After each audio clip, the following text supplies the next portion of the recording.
ஸ்ரீ குருப்யோ நமஹா. அனைவருக்கும் அன்பு வணக்கம். பூஜ்யாய ராகவேந்திராய சத்யதர்ம ரதாய பஜதாம் கல்பவருக்ஷாய நமதாம் காமதேனவே. ஆன்மீக உலகில் இன்று ஒரு உன்னதமான அதி அற்புதமான நிகழ்வு அரங்கேற்றம் காண்கின்றது.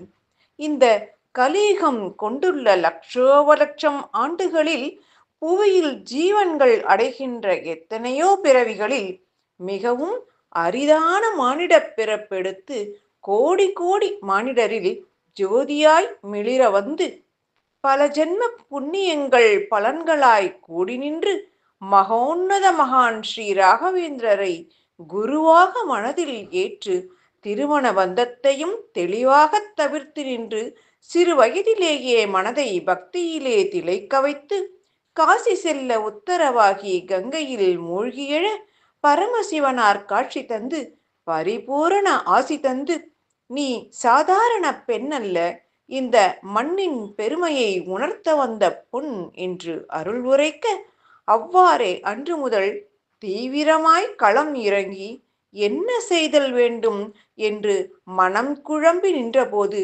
குருராஜரின் அசரீரிகளே அவ்வப்போது வழிநடத்த, எப்பொழுதும் துணை வருவேன், கலங்காமல் பயணம் செய் என்று குருராஜர் தந்த வாக்கை பரிபூரணமாய் உணர்ந்து உத்தரவாய் ஒவ்வொன்றும் நிதம் தியானத்தில் ஒலித்திடவே எப்படியோ எப்படியோ என நிகழ்வுகள் நடந்தேற அற்புதங்கள் நிகழ்ந்து பல பக்தர்கள் ஒன்றிணைய குணம் நிறைந்த நாயகராம், குன்றின் மேல் விளக்கொளியாம், கோடி ஜென்ம பாவம் தீர்க்கும் மத்வகுல மாணிக்கமாம், சத்தியமும் தருமமும் காக்கும் பிருந்தாவன உத்தமராம், 4 வித அவதாரம் கொண்ட மந்த்ராலய மகானுக்காக கொங்கு தேசம் செழித்திடவே பாங்காய் ஒரு ஆலயம் அமைக்க, பட்டி தொட்டி எங்கிலுமே குருராஜர் மகிமை பெருக வணங்கிடும் பக்தர்கள் எல்லாம் வாழ்விலே துயரம் நீங்க